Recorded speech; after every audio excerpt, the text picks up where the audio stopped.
listen-only mode. Good evening from the East Coast, everybody. This is Cece with Cleaning Business Builders, and we have 7 o'clock on the dot here on the East Coast. Should be 4 o'clock on the Pacific Coast where Liz is. Liz Trotter of American Made Cleaning in Olympia, Washington, is our presenter today, and she is going to be talking about how to be a better CEO for your company. A big difference between being a cleaner and being an operator and being an owner, a CEO, and she's going to talk about kind of how that progression can work and what it looks like when you get to that top spot. Liz, I'm going to ask you to take it away. Great, thanks, Cece. All righty, so yes, I want to talk about being a better CEO in your company. And this is for everybody. It doesn't really matter what size company you have, because aren't we all always trying to be a better CEO? It's not a matter of just doing one or two things, and then once you've done that, or even 5, 6, 7, 8 things, once you've done those things, now you're done. Now you are the best CEO and you're perfect. If that was true, CEOs wouldn't make as much money as they do in all of these different companies. So we all need to be practicing and figuring out how to be better at being a CEO for our own companies. So the agenda that we're going to talk about today is we have a profile of 3 very different CEOs, Tom, Derek, and myself. And we're going to just tell you guys a little bit about what we do and how we are different. We're also going to tell you about what we have in common and some of the things that we do well and that we believe add to being a more successful CEO. What we've done, what our business models are. We're going to talk to you a little bit about the Foundations of Success program, because that is it's what has sort of grown organically out of us being different CEOs. There is a culmination of materials in the program that really appeal to different size companies, companies that are run in different ways, different types of CEOs. Anybody that has met Tom, Derek, and I can tell you that we are all 3 very different personality types and behavioral types as well. And so we have taken that information and created the Foundations of Success program, which we'll talk to you about a little bit. And then what to do next steps there. All right, so first is Tom Stewart. And Tom, were you going to introduce everybody? Or was I going to do that? I would be happy to do that. My name is Tom Stewart. I'm CEO and co-owner of Housekeepers of Charleston, South Carolina. Done a number of things. We are a SIM certified firm, IICRC certified firm, RxC Seal of Excellence. Along with Derek, we publish Cleaning Business Today. I'm a partner in Cleaning Business Builders. Along with my wife Janice, we pioneered the chemical-free cleaning process for residential cleaning. Derek and I and a handful of other people wrote the HCT certification manual. I'm a past president of RxC. And through the magazine, we did the Innovation Summit last year at convention. Oh, yeah, that was very cool, too, that Innovation Summit. And there's Derek. He's in Cincinnati, Ohio. His business is a little bit different than mine. I didn't explain. We do 2-person teams. We have company cars, a lot of overhead in the way we run our business. Derek is a lot leaner. He does solos, has his own office, owns his own office, but quite a bit of a different approach to running a business and a different size market than Charleston as well. He has an IICRC certified firm. Derek loves publicity. He spends a fair amount of time getting his name out in front of magazines and media in general. He even has a weekly TV bit he does with one of the local TV news channels. Like I said, he's my partner in Cleaning Clean Business Today as well as Cleaning Business Builders. He does some commercial work through ACS Cleaning Services, another brand that he runs in Cincinnati. I should also say that he has a branch in Dayton, Ohio, and along with his brother, they have a rather substantial operation in Dallas, Texas. IICRC author, he helped write the book for the House Cleaning Technician Manual, and he's a former board member of ARCSI as well. Liz Trotter. I can probably tell myself. Oh, come on, let me do this. This is fun. What can you say about Liz? Liz Trotter is a force of nature. I love saying that. Very dynamic individual. Runs a cleaning service in Olympia, Washington called American Made Cleaning. ARCSI Seal of Excellence. She's an IICRC certified firm. She has 3, 4, sometimes 5-person teams, company cars, in a smaller market than Charleston or Cincinnati.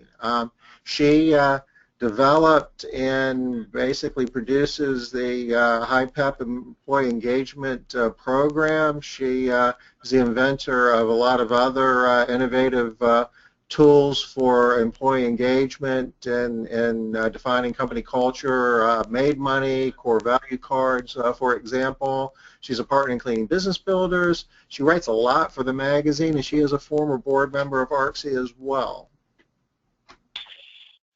Yeah, boy, we sound like busy little people there. I guess we are. When we combine all the information, too, we have over $4 million in annual revenue, and that's just from residential. I think most of you know that Tom does a lot more stuff. He does painting and just a ton of stuff. And Derek does a lot of stuff with his apartment complexes as well. We do less. We don't do all of the big painting and the carpets and that kind of stuff, but we still do some commercial as well. So it's just residential. We have 80 years of combined experience in the residential cleaning industry, which sounds like so many years. And yeah, I mean, it is really, when you think about it, we have all put in so much time and energy into this industry, and we bring a lot of experience. 3 IICRC certified firms. We have over 20 certified HCTs, house cleaning technicians working for us. 2 ISSA certified industry cleaning experts, that's ICE. Solo and multi-person cleaning teams, as Tom was explaining. Tom and I work in teams. Tom tends to work 2-person teams. I have large teams. Darren works solo. I think one of his offices, they work in some teams too, but he tends to work more solos. We have all different types of cleaning that we do, some traditional, some green cleaning, some steam cleaning. Pretty much, if you can think about it, we think of a way to clean, we do it. We have small market, medium market, large markets, as Tom was pointing out, and we do a variety of other things other than just residential cleaning. So we do some carpets and some windows and a little bit of handyman, a little bit of lawn service, you name it. With a little bit of everything going on there in our companies. So the first thing I want to talk about is the job description of a CEO. When you think about what is it that the CEO of a company should be doing, this is a pretty good list. I mean, of course, there's a lot of other stuff as well, but this is the basic list of things that describes that actual position. So first, probably and foremost, is they set and communicate the vision of the company. Why this is important is, listen, if the CEO knows where the company is going, but they can't communicate that to anybody, the company is not going to be able to get there, because people are going to go off willy-nilly doing whatever they want to do and just doing what they think they're supposed to be doing. So that's one of the reasons why they have to, the main reason why you have to be able to communicate the vision, but you also have to be able to set it. If there is no vision, your whole company is going to be off track, and you might not even know it. You probably will know it because you'll be stuck. You'll just be stuck behind one of those big bumps in the road that you think, I'm never going to get past this barrier. Yep, you won't. If you don't have a vision, you have to have something that you're moving forward toward. The CEO is also responsible for the strategic planning. There has to be a plan in place. You have to know where you're going and how are you going to get there. What is the plan to get there?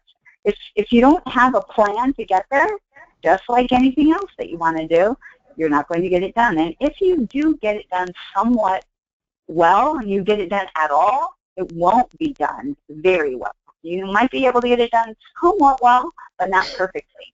Think of anything that you're trying to do, and you have to have a plan to get it done well. The larger the undertaking, the better the plan needs to be. So that's the CEO's job. Create and maintain financial stability. This is fairly obvious. If there's no money coming in, nobody's making money, the business can't support itself, where are you going to be? There will be no company before long. So that's the CEO's job. The people that work for you, they have no thought to the financial stability of your company. Actually, if you ask them about it, the main thing they're going to talk about having to do with money is they always want to get paid more. Who doesn't want to get paid more? That's pretty much a human thing that we have in common. We all want to get paid more. So the job of the CEO is to maintain that stability in the company. Also, build a leadership structure. So what I mean by this is you can't just have, well, you can. When you're small, the structure can just be you and one other person. You're leading one other person and talking about your vision and how you're going to get to where you're going and how we're going to be able to make money and who's going to get what share of the money, all of those little things. Who's going to be responsible for cleaning the kitchen and the bathroom? And then you get two people and you have to start thinking about your structure in a little bit different way. So who's going to clean the kitchen? Who's going to clean the bathroom? And then are you going to be cleaning still or are you going to be in the office? You get three people or people, the more people you have working for you, the larger that structure needs to be in your company. You need to know what levels people are, so everybody knows where the responsibility is starting and ending. Okay, let's see. Vigilantly look for internal and external opportunities. The point of this is when you're the one that is the CEO, you're the only one really that is making sure that opportunities that come your way are grasped. And there are always opportunities. Internally, those opportunities can look like really amazing employees that you have in your company. If you're not looking out for the opportunities, you might not be able to see how they can move you forward, how they could work in other positions, how their strengths can work for your company to move you forward. Externally, if you aren't paying attention, you might not notice when, for example, you might not have noticed when Handy came along or HomeJoy came along and started changing up the market and if you weren't paying attention to how they start their pricing and how they were paying their employees, you might not have been ready to make any shifts. Maybe you haven't still, but you probably, if you're paying attention to those external opportunities, you probably started to notice that things are changing and there's going to be some opportunities for you in the future. If you aren't paying attention, those opportunities don't look like opportunities. They begin to look like problems, big problems. But that's just because you weren't paying attention to them in the beginning. If you see them in the beginning, you have the opportunity yourself to see them as opportunities, and they don't blindside you and start looking like problems. The next thing on the list here is the CEO's job is to build the culture of the company. A lot of times, people will think that the culture just is. However the people are, that's how the culture is. But that's not the truth.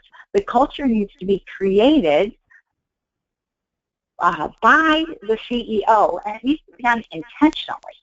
The CEO needs to know what he or she wants their company to look like and how he wants it to run, and needs to put that into place. Otherwise, you're going to end up with people just acting however they want to act and doing whatever they want to do. And if you're really good at hiring and you're really great and lucky, you might have a culture that somewhat fits with what you want to see in your company. Otherwise, you're always going to be struggling with the people and the culture in your company. You're not going to understand why people don't act the way you want them to act. Well, it's because you didn't intentionally develop the culture that you want. And another really, really big deal here is the CEO really needs to be able to evaluate his or her performance regularly. This is a lot harder than it seems. And the reason it's so hard is we get caught up in what we're doing, and we start to get like a feeling of, yeah, I need to change something, I need to do something different. But if you're not evaluating your performance on a regular basis, you won't change the right things. Instead, you'll latch onto the next cool thing that comes along. And rather than changing your personal performance, you'll change some things that you're doing, and you won't get to the next stage. You will just go right back to whatever these old patterns were that weren't suitable, and that's why you felt this need to make a change anyway. All right, so those are some of the basic things that you need to be working on if you want to be a successful CEO in your company. So some characteristics. You'll see these too. When you see successful CEOs, you will see these characteristics. Now, as I'm going through them, think about a successful CEO that you know of, somebody that you either look up to or that you admire, and you should notice that all of these characteristics are inherent in how they run their job, how they behave. All right, so they're goal-driven, they're future-oriented. You're not going to find a successful CEO that's just working in the now with no thought to what's going on in the future. It just doesn't work that way. Without having some goals to work to, things move along too slowly or go in different directions or don't move at all. They just sort of fall backwards. Or you'll see companies where they hire 10 people and then there they are, back down to 2 employees again.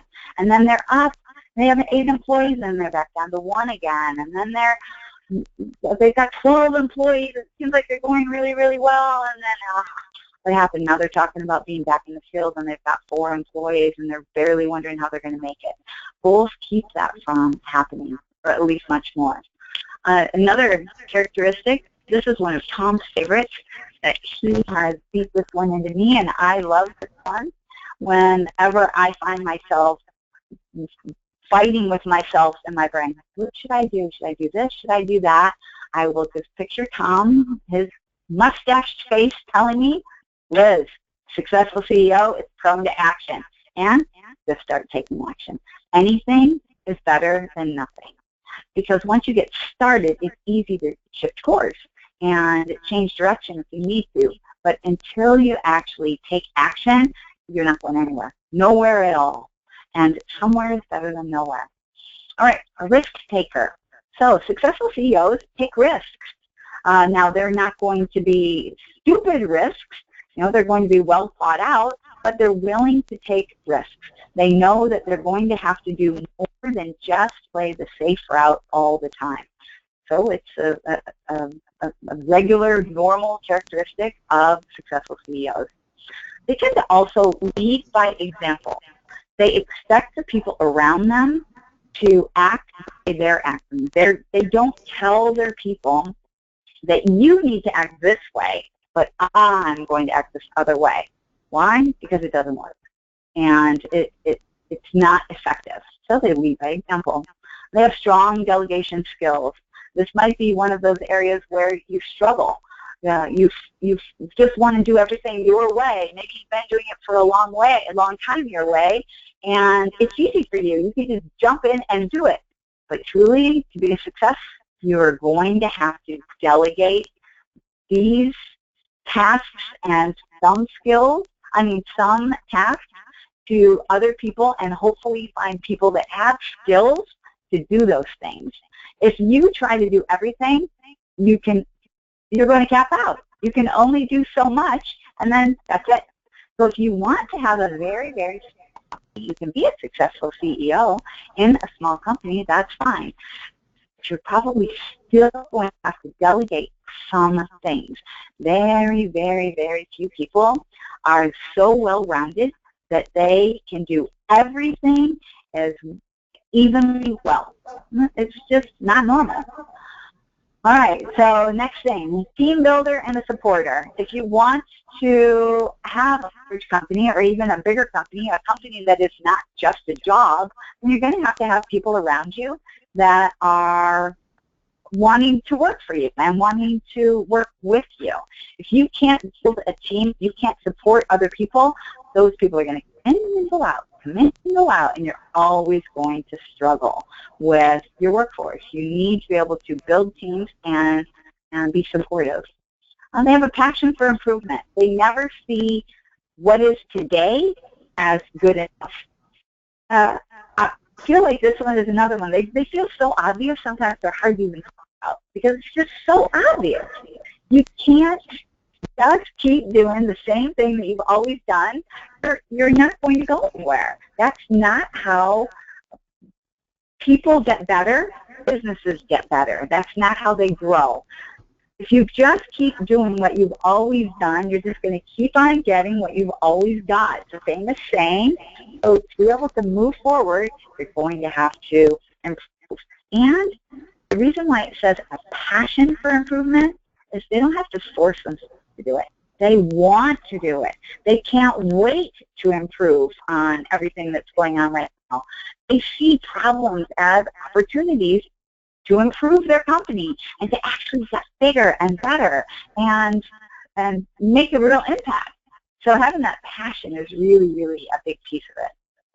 They're also disciplined. You're going to see that a successful CEO is disciplined. I can tell you this from my own experience, that when I start slacking off and just sort of doing whatever I want to do, whenever I want to do it, things fall by the wayside. Things stop moving forward. People stop being happy. The company just does not run well when I lose my discipline.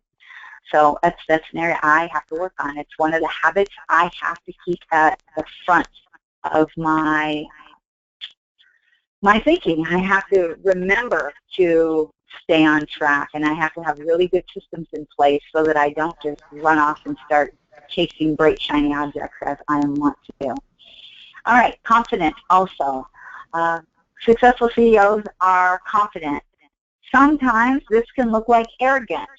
I'm not saying that you have to be arrogant. I'm saying you have to be confident. You have to have a feeling of, I can do this. I'm going to do this. I want to do this, and I'm going to make something happen. So being confident is really important piece of being a successful CEO. Oh, I wanted to say one more thing about this slide. So I did talk a little bit about how you have to continuously try and do more of all of these things because you're not going to be perfect at being a successful CEO. Also, what your organization requires at one point in time is different than what it might require at a different point in time. There are some times when you need to be very, very disciplined and just stick with the program. Do what needs to be done today. And other points in time where you need to stop doing what you've been doing and take a risk, try something new. Do something that you never thought you would do. Take action toward this new thing. So as your business develops, you have to change along with it, and you have to be constantly assessing your leadership skills. How are you doing? How are you doing as far as your company, as what your company needs right now? One of the assessments that we give and help people work through with the Foundations program is a leadership assessment because it's so important. All right, some of the things that we have in common, Tom, Derek, and I, is we have written procedures for our support staff to follow for a bunch of these things. Derek's going to go over a whole big list of them too. I just really wanted to point out the first one is, or the staff one. And this is for recruiting staff. How are we going to bring them in? How are we going to hire them? How are we going to orient them to our company and get them trained? Are we going to supervise them and inspect their work? How are we going to give them feedback on how they're doing? Are we going to tell them on a regular basis? Is it going to be formal, informal? How are we going to improve what our people are doing right now? Are we going to have systems for that? Yes, we all have systems for that. It's not something that we just have to try and figure out, what are we going to do this month? What are we going to do next month? Oh, this stuff is set in stone. We have systems for it. Also for promotions and putting people into training. These things happen because of the systems that are in place. We definitely have to take action on them, but the system says what the action is and who takes the action. Also, corrections, writing up, and firing the staff. If you don't have systems in place for this, you'll constantly be struggling with this. And Derek's going to give us a few more things on here, I think. Right, Derek? Yep. Now, this kind of comes from Liz, Tom, and I all run very, very different businesses. Liz has what she refers to as a kindergarten culture. I've got a very corporate culture. Some of us use teams. Some of us use solos. Some have company cars. Others don't have company cars. I mean, on almost every question, when you look at it from the outside, it looks like we're really different. But as we got together and spent a lot of time and said, gosh, we're all pretty successful in this industry, it seems to me there should be some stuff in common. And as we went through it, we realized that, yeah, you know, there is a lot of stuff that's in common. You know, the things that people get together and talk about at convention a lot of times are things like what vacuum do you use and which is better, solos or teams. But what matters more than anything is that you have systems and they're consistent and they work together. And that's what we discovered when the three of us started working together, that Liz's system is different than my system, but in each of these areas we have systems and procedures in place. So when it comes to how do you take a lead as it comes in and turn that lead into an actual customer? How do you review your marketing to make sure your marketing keeps working? You know, it could be a handwritten thing you're writing out. It could be a fancy report pulled out of your software. But we all have a system to do it. How do we follow up with our leads and make sure they convert? Closing sales, whether we do it online, over the phone, in person. Updating the client records, making sure that is, you know, all three of us have bigger companies, and we can't count on one person having everything in their head anymore. So we have to have that client record updated, so when they call in, it doesn't have to be, well, I'm sorry, Derek's not in today, I don't know the answer to that question. We can actually help our customers. Following up with customers to make sure that we're delivering good service, and they're happy, and we fix anything, and we get referrals. And then following any type of having a system of a customer service protocol. All three of us have very clear expectations that if somebody calls in with a complaint, here are the steps that are going to happen. Here's how quickly they're going to be called back. And if they're not, we're going to have a discussion the next day in our office saying, hey, we had a complaint yesterday. We didn't get back to her within the 1 hour we were supposed to. Why? How can we make sure that doesn't happen again? We have written procedures for our support staff. So it's not just about never clean again. It's also never answer the phone again. And we have meetings with those people in our office to discuss what are our strategies, our goals, and our activities to make sure that we achieve those goals. We have professional development plans for our employees. If we don't want to have to forever be in the company and be stuck when a key person quits, you've got to have development plans to be thinking about how can different employees grow into different roles, and think about what happens if my general manager or my office manager quits. Who else in the company could come up and fill that? Financial tracking, and we do that on a daily and weekly basis.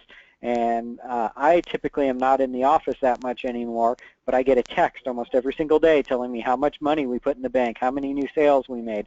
So I always kind of know the heartbeat and flow of the system, even if I'm not there. Software and systems tools, which are shared by the staff to streamline our record keeping. And we constantly are introducing new ideas to improve our processes. And we have a process for fixing our process, if that sounds not too bureaucratic, but there's a way that when somebody runs into something, we can fill out a form in my office and say, hey, here's something that's broken, here's how we think we can fix it. So what we have in common can be boiled down to 6 things. We've got mission and goals that's shared with the entire company. Everyone in our company knows why we exist and what we're trying to achieve. Once again, different missions and goals, but within our companies, we're very consistent. We have written procedures for every major process and activity in our business that's designed to achieve those goals. So not only do we have processes and procedures, but when you look at our goals, they make sense. Those processes and procedures are going to get us to number one. We've got support staff that manages the day-to-day operation, and so all three of us are largely out of the day-to-day. We are training to teach others how to follow procedures and make decisions without us needing to be around to tell them what to do, especially when situations might happen outside of regular procedures. So we've got a whole series of questions in my office that I've got written out that what happens if something happens I don't have a rule for. And we've got some steps that say things like, you know, if you're making an exception with an employee, would we make this exception with future employees? If so, is this something you would want to write in the manual tomorrow? If yes, then make it a new procedure, change the manual. If no, then say no to the employee who's asking. So we've got a procedure to help them think it through. And we've got a commitment to continuous improvement. The business never, ever just suddenly one day everything works and you don't have to fix it. Clients are always changing, competitors are always changing, and people are always changing. So we always have to be trying to make things better, because if you stay still, you get past. And then none of us spend more than 4 hours a day on average, we all spend more than 4 hours a day working on our business rather than in our business.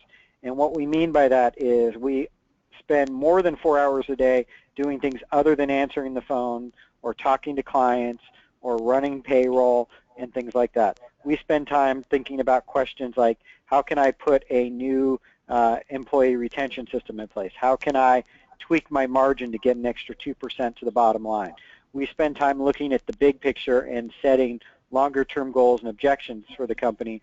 We're not worried about, oh my gosh, it's Wednesday, I've got to get payroll out.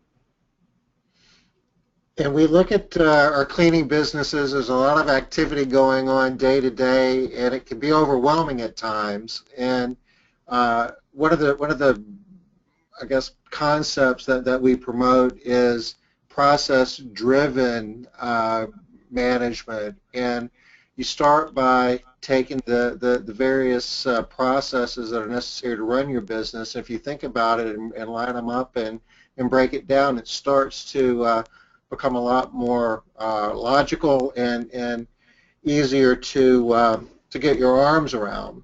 At a high level, running a residential cleaning business is rather straightforward. You need to find people who want to clean homes. You need to find people who have homes that want them cleaned. There's a little bit of logistics with equipment and supplies. And what you have here in this diagram, starting on the left in the top, you've got recruit technicians, evaluate and train them. That is the recruiting pipeline. That is the part where you're finding people who want to clean homes. Right below that is your sales pipeline, marketing, advertising, sales, customer relations. That's finding the homes to clean. And that's really a huge part of running your business, is managing those two pipelines, the sales pipeline and the recruiting pipeline. You have equipment, supplies, things like that, and you take all of those and you mix them together in scheduling, you dispatch, and you clean. And that's the core business process flow. There's more to the business than that, though. And there are a number of support processes, and we address those in Foundations as well, in the way that we run our businesses. I mean, everything from taxes to dealing with customer complaints and breakage. And you need to have processes and work instructions defined for all of these boxes in order to have a well-running and successful business. And both Liz, Derek, and I, all three of us, run our businesses differently, but one thing that we have in common is we use this basic model, and we have processes defined with each one of our businesses to help us perform the activities in each one of these boxes. All right. That brings us to some information about the Foundations for Success program, because that is really what Foundations is. It is about all these processes that you're seeing right here and all of the pieces and parts that go into making the company run successfully, but from the foundation up. And that's why it's called the foundation of success. So there's a few things that anybody that goes through our program, they can plan on having with their company. If you apply yourself, these things will happen for your company. You'll have renewed and specific objectives and action-oriented goals for meeting those objectives. We basically help you come up with those. We don't just say you have to come up with them and do it, and then you go and do it. We are with you while you are creating your business objectives and creating your goals, and we're helping you figure out how to do that and making sure that you actually do it. Because one of the things you probably have all realized at the time is that there's a lot of information out there, and most of the time you hear a lot of the same types of information. It's not all the same, but you have a lot of information already in your head. But why do you keep wanting to hear more, see more, learn more? You have this feeling like, I need to get more information. I need to go to another class. I need to learn something more. But it's not just about learning stuff and getting information. It's about implementing things and making things happen. So you will also get tailored business processes to accomplish those goals. And what we mean by tailored processes is that we create an environment and we have materials that are ready to be like a plug-and-play option. You plug in your minimal information based on some priorities that we set in advance, and then, bam, you're ready to go. And it's tailored directly to your company. There's immediate measurable results in each process. We show you how to measure this too. A lot of people struggle with how you measure things in our industry. We teach you how to do that. There's a collection of customizable resources to support your growth objectives. You have to have this stuff. A lot of it you are going to have, but you're going to have it later, tomorrow, when you get around to it. Foundation says, no, not later, tomorrow, when you get around to it, now. You're going to get it now. So you'll also get this growth plan that we talk a lot about with foundations, because the plan matters. You have to have a plan for growth. All right, so I'm not going to get through all of these, but I do want to hit a couple of the highlights. As foundation graduates, you can plan on, the first one I like is demolishing the barriers to growth, step-by-step business growth strategy. You know how you have that thing that you can't get past, that barrier that's just sticking you, whether it's still cleaning in the field or just can't get over that $500,000 mark, whatever that barrier is for you, you can just demolish that. Just be done with it. Never have that barrier again. I'm not saying that there will never be any kind of hurdles to get over. There will be. But foundations makes it so that there are not barriers. They become hurdles instead, things to climb over, not things that you can't get around. Another thing that foundation graduates get is that they wake up in the morning knowing that they know how their company is going to run correctly. They know who's going to be there, who's going to be doing what, and that's no longer a worry. A lot of people that come to our program don't have that. They hate mornings. They can't stand mornings in their companies because it's chaos. You don't have to have that. There's a way to not have chaos in the morning, believe it or not. Another thing is you're going to work with top names in our industry. So I'm not just talking about Tom and Derek. I'm talking about the future big names too. Where do you think the big companies are coming from? Do you think it's coming from the people who are just sort of winging it and trying to figure it out? Of course not. They're coming from the people who are taking real systems, learning how to create larger companies. We have a bunch of alumni. Actually, at least one of our alumni right now is on a teaching track. Actually, there's multiples, but one that works with us, Joe Walsh, he works with us on a routine basis, and he would describe himself as a small fledgling company that had barriers to growth that he could not get past until he went through the program. So peace of mind, really, really big deal. A lot of people need peace of mind around so many different things. Money, just not having the stress of who's going to be there, just so many different things. Having peace of mind is a really big deal. And enjoying the quality ratings in the high 90th percentile. Just think, if people weren't calling and complaining about the work that you do, and some of you know that you have excellent quality, for how to get your people to be at that quality level, that same level that you're able to do. As a foundation graduate, not only do you have the information about how to make that happen, but you do make it happen. You actually are able to do it.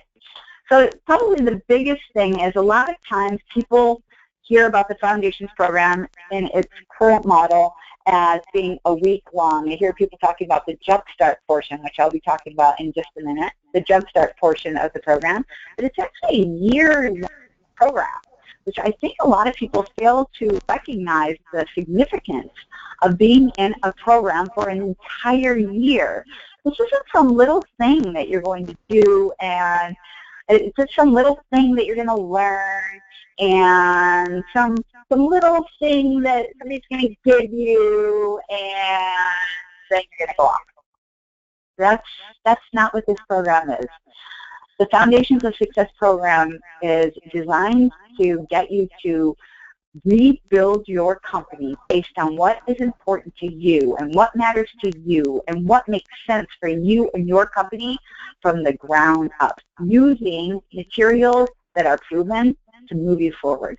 So the purpose is to get you past wherever you are right now. You can't do that with one little program. You can't do that with one class, one piece of information, one document, one policy, one procedure. You could try. You've probably been trying, but you end up in the same place. No matter, every time you take a step forward, you take 2 steps back. Another step forward, 2 steps back. 2 steps forward, 3 steps back. It's like you can't get ahead. It's because the foundation needs to be built more sturdily. So how the program works is there are 6 prep work needs assessments that are done. So you work for 6 months before you enter the Jumpstart portion of the program. If you are signing up after July, like right now is August, then you still need to do that work. So we are still going to be pushing people to get the same amount of work done. Because if you don't do the assessments, you aren't going to be going in the right spot. We talked a lot about vision, right? Knowing where you're going. We have to know where you're starting from to know where you're going. So there are 6 prep assessments. We'll talk about those in a little bit.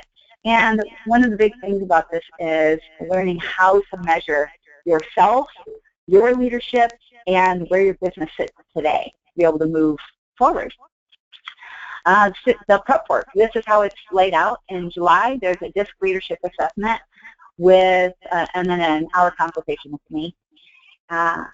This assessment is different than any assessment that you've probably ever done. Even if you've done DISC, the thing that we do that's unique in this assessment is we take the basic DISC leadership assessment, the behavioral styles, and we figure out how to make you and your style work with your company.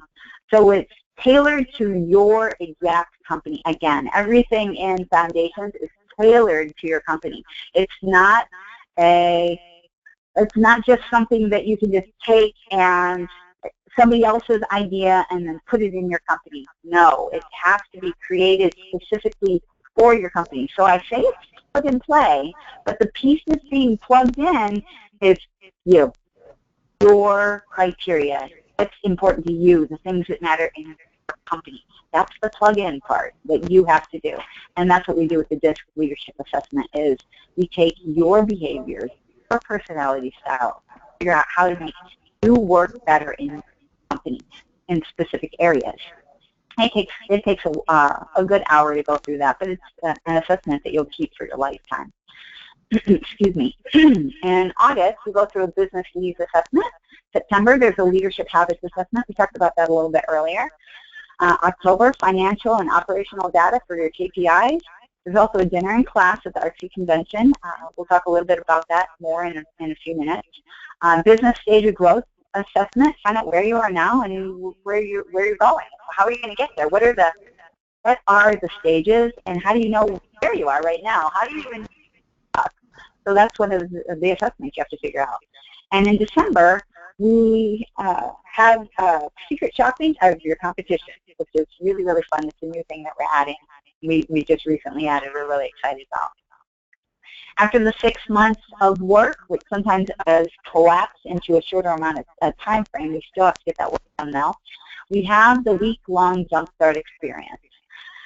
This is probably what you've heard about. This is the big deal where we make it happen. This is where we teach you how to be disciplined. We teach you how to make things happen and to make or take action on the ideas that you have in your mind, and to stay focused, to create a plan, create a vision that is based on what you truly want, not just what you're doing today or what you've heard or what somebody else is doing, not based on what Liz is doing or Derek's doing or what Tom's doing, but more on what you want to do. So there's 70 hours of classes and workshops at the Jumpstart Experience.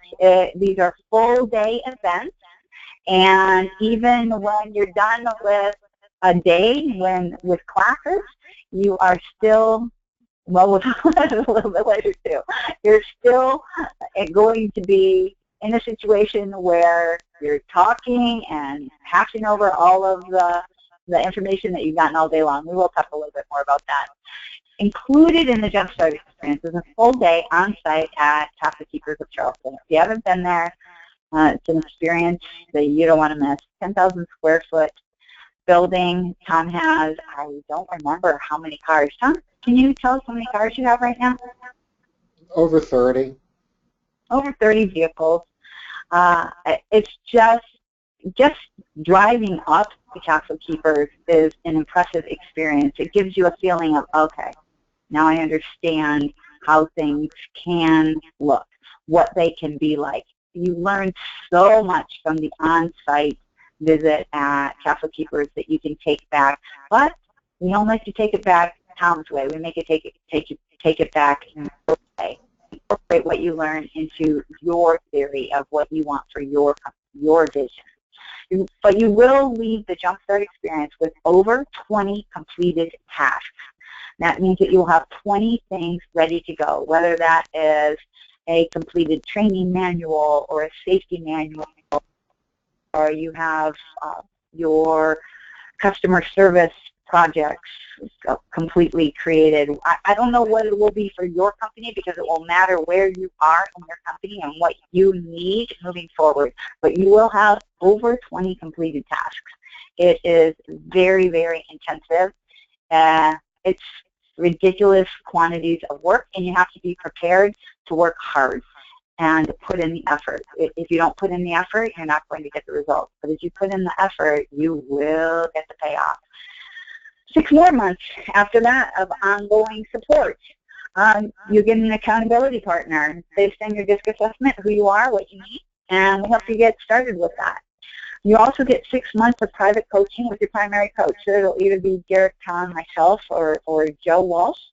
And depending on what you need and what you need to be working on, we help you get there. It's not a matter of just, okay, we gave you all the stuff and now go and do it. We gave you all the stuff. We're going to teach you the skills and how to do it, but then we're going to keep you on track. And 6 months of calls with your accountability partner. Longer for a lot of people as well. Sometimes those can extend for years and years.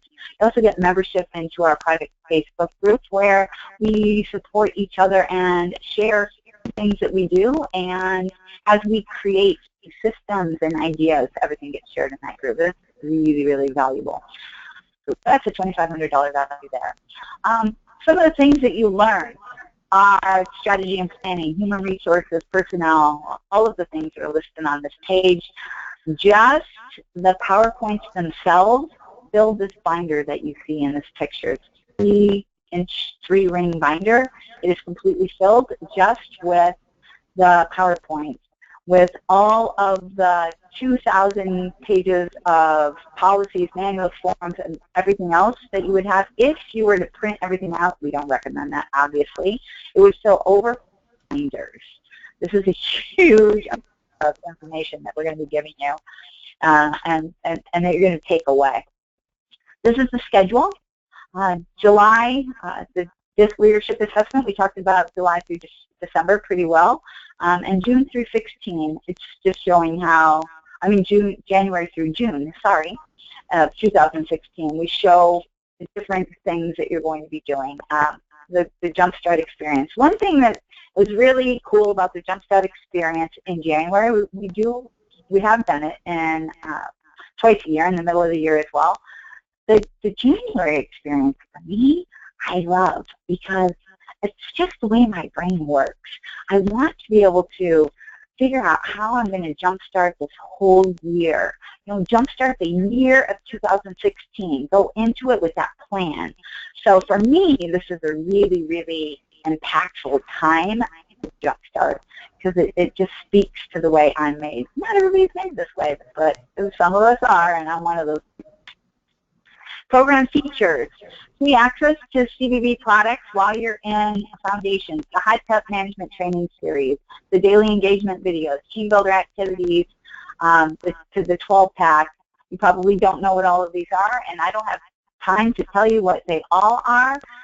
You're welcome to check out our website. We'll be talking a little bit about them. This is what they look like. Up here in the left corner is Target Marketing Toolkit. This is basically a target marketing toolkit that is ready to go. You just plug in the name of your company and your address, phone number, etc., and you can start mailing stuff out, sending stuff out. Next up here is Made Money, how to use Made Money, how it can work in your company, the HCT manual. Even if you haven't taken the HCT course, this manual is hugely helpful in the basic running of a house cleaning tech. What are they supposed to be doing? Team builders, games and stuff, exercises for your company to keep them and keep you on track. The HiPEP program here, core value cards, just some pictures of what these are. Additional bonus: be the only company in your market with advantage to go to the Jumpstart 2016 if you sign up now. Additionally, if you sign up now, you get to have additional time to complete all of the prep work before you end up in Charleston, and you're going to want all of that stuff done. The later you wait to sign up for Foundations, the less time you have to create all of the paperwork and the work that needs to be done for the Jumpstart program. It can be done, but I'll tell you, it is hard. It's great. Payment plans are also available to be completed by December of 2016. Okay, so this, I said when you have to sign up, I said now. It's by October 15th. That's now for us. If you do that, you get to participate in the graduates dinner and class at the RT convention. We're going to be talking about social media and online recruiting techniques. You also will receive a secret shopper report on your company. So we will be calling your company and assessing how you're doing and your sales or your online sales as well. This is a super in-depth report. Tells you probably way more than you want to know, but you want to know it, trust me. Bonuses: breakfast, lunch, and dinner are included at the mansion. Lodging is at one of the beach resorts. This is a picture of it. You can't really see how huge it is, but it is amazing. There's 24 hours of non-stop networking when you are at this Jumpstart event. Even when you're walking on the beach, believe it or not, you will still be working. Some pictures, miles of beach, either way. There are 6 oceanfront rooms. Those are first come, first served. You sign up for them as you sign up. Huge porch down here, bottom right corner, where we do a lot of classes, depending on the weather and actually just how beautiful it is there. So just an amazing experience. I love this picture. I couldn't cut it out even though I know it's like sucks up the time, but it's such an experience spending the week with these people. They feel like family, best of friends. You get to know these people on a whole different level. This is a picture of Castle Keepers, me at the front on a DEV. They're watching a daily engagement video. These are some of Tom's employees. And on the top, and this is us in the background watching in the back of the room. Derek cooking in class. He's known for his cooking. This is Joe teaching a class. This is us in a breakout session. For every class that we teach, we make you guys do work on top of that. So this is us breaking out into a session and actually doing it, making the form, creating whatever it is that needs to be created. And here we are having like maybe an ad hoc discussion, more class time. Let's see, this is just us playing around, it looks like. Alumni. I think this is really interesting that our alumni come back over and over again. They sign up for the program. Obviously, it's at a much reduced rate, but why? Because they want to get to the next step again from where they are. So, like I said, you won't be hitting barriers, but there will still be speed bumps that you're going to want some help with getting over. Total program value.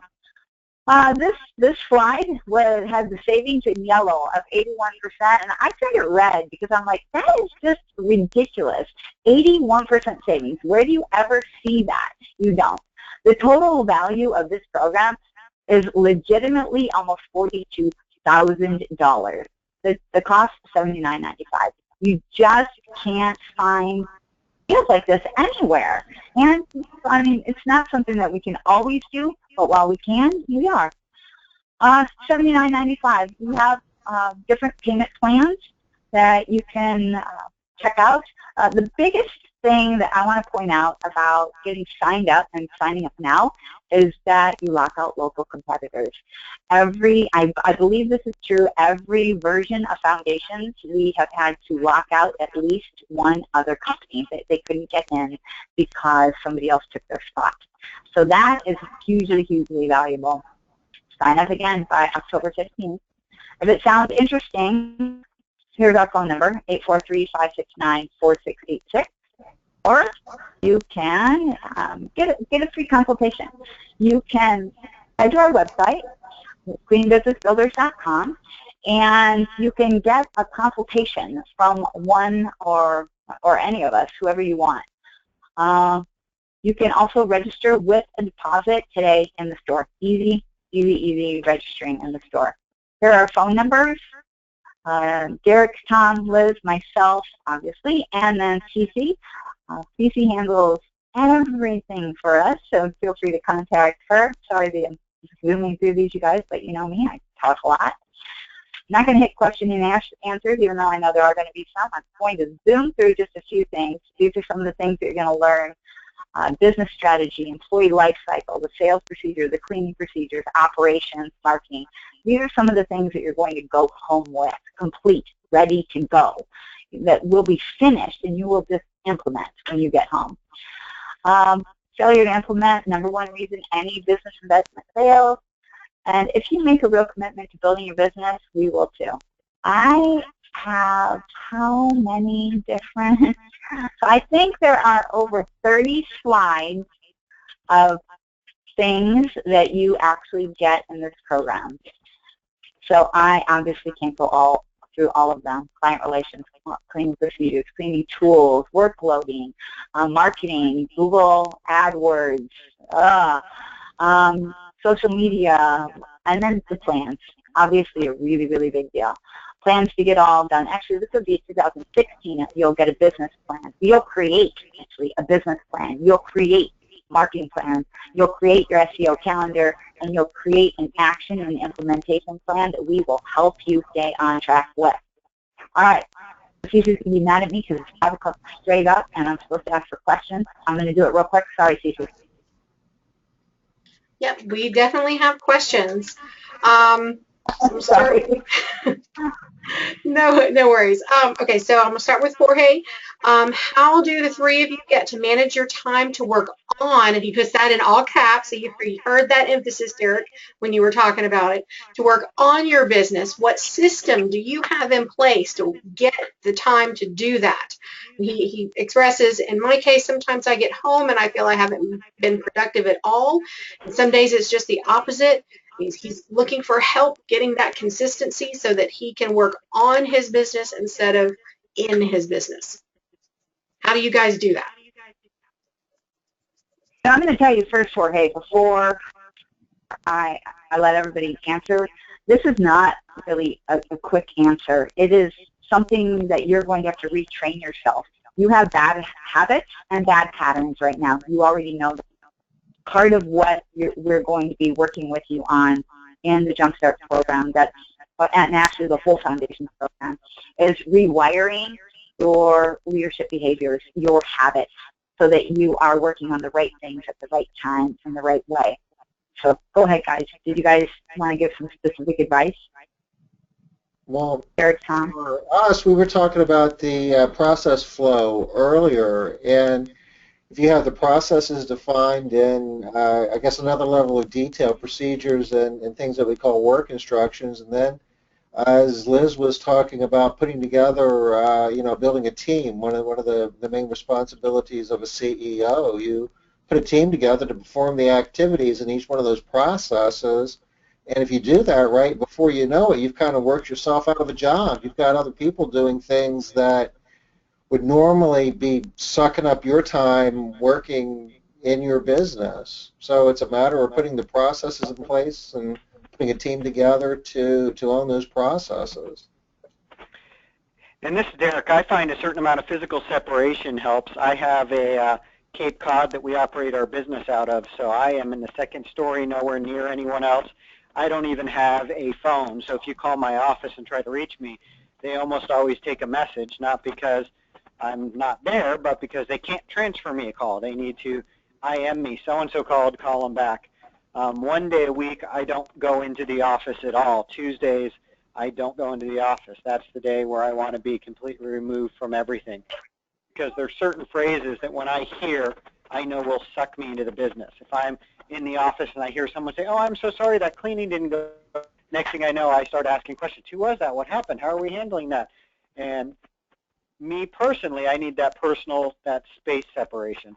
And I find my people handle it just fine when I'm not there. So I try not to be there. So that's part of my technique, which only works if you've got the team Tom just talked about. Fantastic. I have a related question from Teresa, because Liz, you started out talking about, got to know your habits. What are there tests or assessments that folks can take to find out if they really have the habits that you were talking about, or they just think they have the habits that you were talking about in the early part of the webinar? Oh, that's a tough question. So we do, in Foundations, we do have some assessments to help you figure out, but the tendency is to think of ourselves rather grandly at times, and to think that we are doing the things that we should be doing. Through the course of Jumpstart, I would say that we pretty much break down most of everyone's misconceptions or misperceptions about how they're doing. But by working through the process of how to do something, it's pretty easy for you and us to see when you're not actually able to follow through with some of these habits, when you're not doing them correctly. Jen? Yeah, I think you talked a little bit about the DISC leadership assessment, and then we have our own that we have internally that everybody who comes through Jumpstart gets to take to kind of dig in a little bit further.